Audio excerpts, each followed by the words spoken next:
Hey Jeepers, welcome back to the Jeep Guy channel. Today we're going to take on our biggest task that we've taken on so far, and that's doing a suspension lift. Today we're going to do a 2.5-inch budget boost by Supreme Suspensions on my wife's 02 Grand Cherokee. I actually am really excited today because I have a wonderful assistant helping me out. Come on. I'd like to introduce to you my wife, Amanda Lively. She's going to be helping me today. Amanda, I am very happy to have you here with me today. Thank you so much for joining me. Thanks. Now, tell me, have you done anything like this before? No, I've done nothing. You've done nothing like this. What's the extent of your Jeep knowledge? I know how to put gas in my car.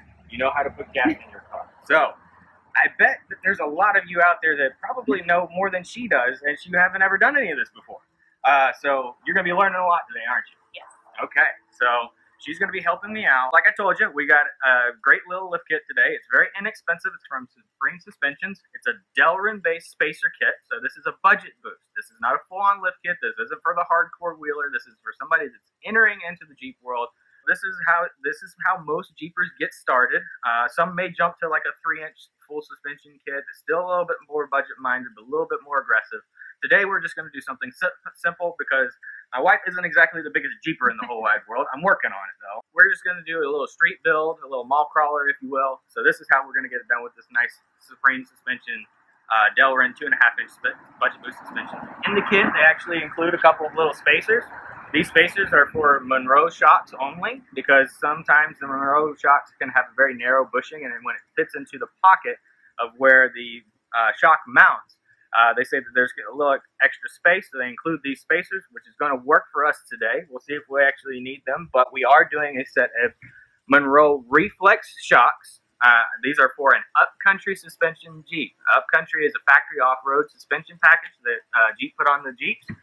It sits about 1 inch higher, and since we're going 2.5 inches over the stock suspension on this Jeep, I wanted to get a little bit more shock extension. It's not necessarily recommended. You can run factory shocks, but the shocks on this Jeep are really wore out. So I figured if we're going to do this, why not upgrade and replace all at the same time? So Monro makes a really nice Reflex series shocks. It's a monotube design with a nitrogen gas charge in it. I have nitrogen gas monotube shocks on my Jeep, so I figured why not go for something very similar on hers. Some things I'm going to recommend for you today. First off, your pry bar. Best friend. This is something I highly recommend because this is going to help get things out that are stubborn and get things back in that are stubborn. Your breaker bar. This is to break bolts loose. Stubborn bolts that have never been removed before. This is also really handy when loosening the lug nuts. This is just a really great tool to have in your arsenal. Highly recommend it. I actually have 2 of different sizes for all different lengths. Now, here's something that if you got the money, definitely invest in. Your impact wrench. Now this is an electric one. I also have the pneumatic air-powered one that requires the air compressor and tank. Mine's packed away because I recently moved, so I got my electric one out today. It's not quite up to the challenge that a pneumatic one can do, but I'm really happy with this one so far. It's from Craftsman. I love this one. It really comes in handy, so I'm going to use it today doing this. Alright, one thing I wanted to address real quick before we get real into this. Amanda, I know you don't know this because you haven't done much work on cars, so I wanted to make sure you understood this as well. You want to loosen your lug nuts before you jack the vehicle up and get the tires off the ground. Because what will happen as soon as you lift these tires up, these lug nuts are on super tight because they probably were last removed and reinstalled at a tire shop or any sort of service shop, and so they use the impact guns to really tighten these things down. And usually they should be tightened down to around 110 foot-pounds. So when you try to loosen those without any weight on the tire, without anything stopping the wheel from spinning, all you're going to do is make that wheel spin because they're supposed to spin. But when you have them on the ground with the weight of the vehicle and then with the vehicle in park and your parking brake set, or you got a blocker or something underneath the back wheels to keep it from moving, you can use all of that to help you break those lug nuts loose. So when it's sitting on the ground like this, you can use your big breaker bar and just loosen it. Don't take them off, just loosen it. So that way when you get the vehicle off the ground, you can use your impact gun or even use this to loosen them and take them off the rest of the way. But you want to break that initial force. So that's what we're going to start with today. We're going to take these things off.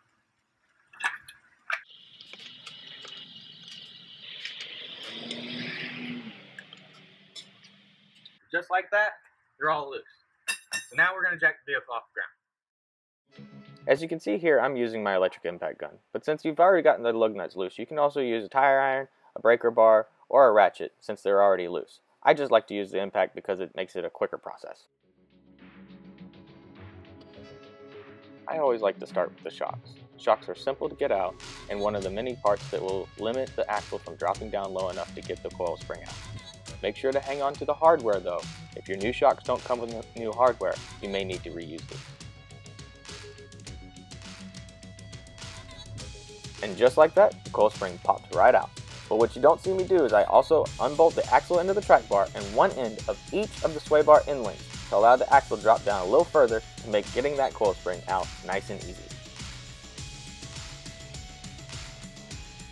As you can see here, I have the spacer stacked on top of the factory rubber coil spring isolator, and then the coil spring.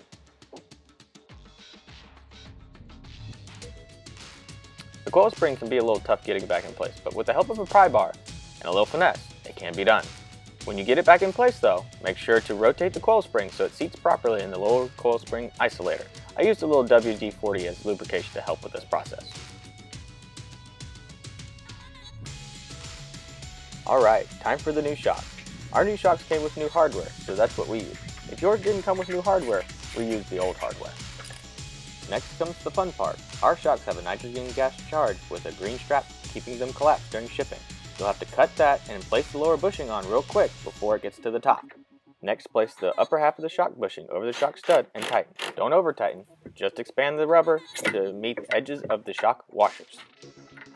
Once you have completed this procedure on both sides, you will reinstall the sway bar links and the track bar, and the front is now done. Now on to the rear suspension. It actually is a little easier, requiring less parts to be removed, but like the front, I started with the shocks.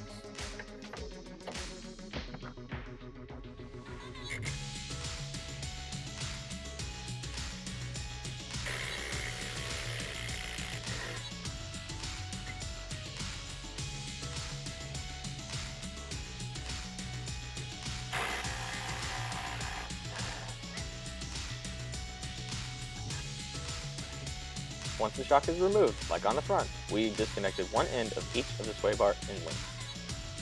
Now there is enough room to get the coil spring out nice and easy. On the rear suspension, the spacer sits in the lower coil spring bucket with the factory coil spring isolator on top, but I had to cut this little nub off so it would sit on top of the spacer properly. Like with the front, with the help of a pry bar and a little finesse, that coil spring will go back in.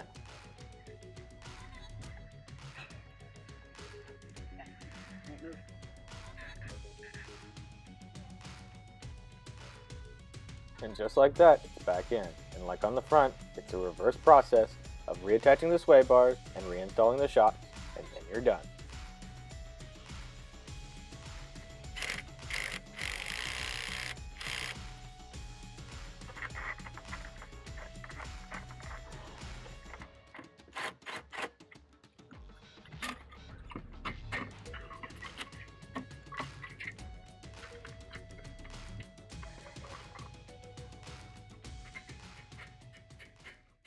Alright, here's the final product. It looks great, and we took it for a test drive.